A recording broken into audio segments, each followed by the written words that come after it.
Hi, today we're going to talk about Noah and the flood. The earth became very populated with many people on the earth. People became very wicked and forgot God. God was not happy with the people on the earth. God was sorry that he created humans and his heart was broken.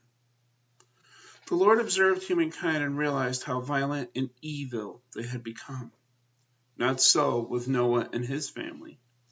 This is why he decided that he would start over again and flood the earth. However, because Noah and his family had the relationship with God, God saved them from the flood. He did this by having an ark built. This was a very big boat.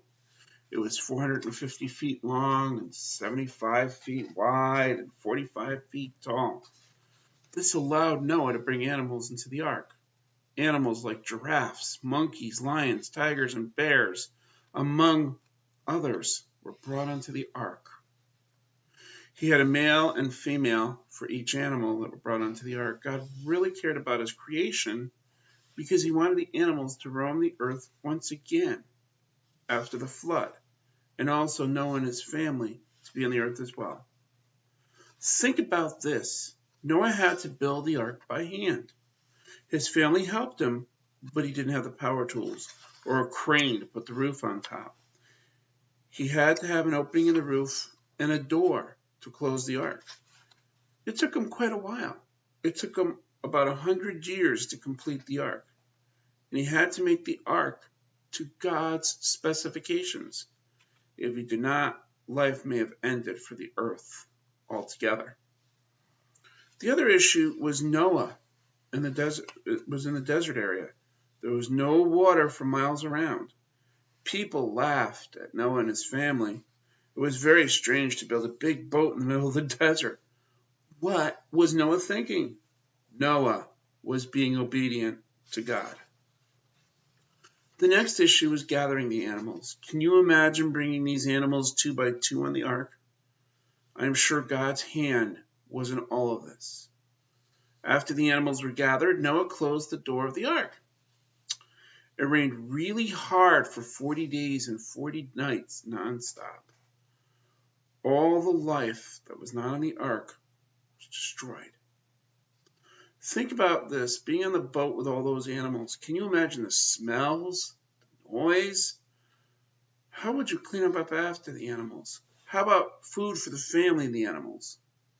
I'm sure it was not easy for Noah and his family to live under these conditions. Even after 40 days and 40 nights, the earth was still without water. God did not forget Noah, his family, or the animals. It took 150 days for those waters to recede, and then the ark landed on Mount Ararat. Even after another 2 months or so, more water went down and more mountains became visible. Another 40 days after this, Noah had opened the window he had made in the boat and sent out a raven, and it returned. He knew the earth was still pretty flooded. He sent out a dove 3 times over a span of 21 days, basically once a week. And the dove did not come back the 3rd time after 21 days, he knew that the land was drying. After 2 more months, about a year later, Noah and his family were able to get off the boat and took the time to thank God for sparing them. He also released from the ark the animals.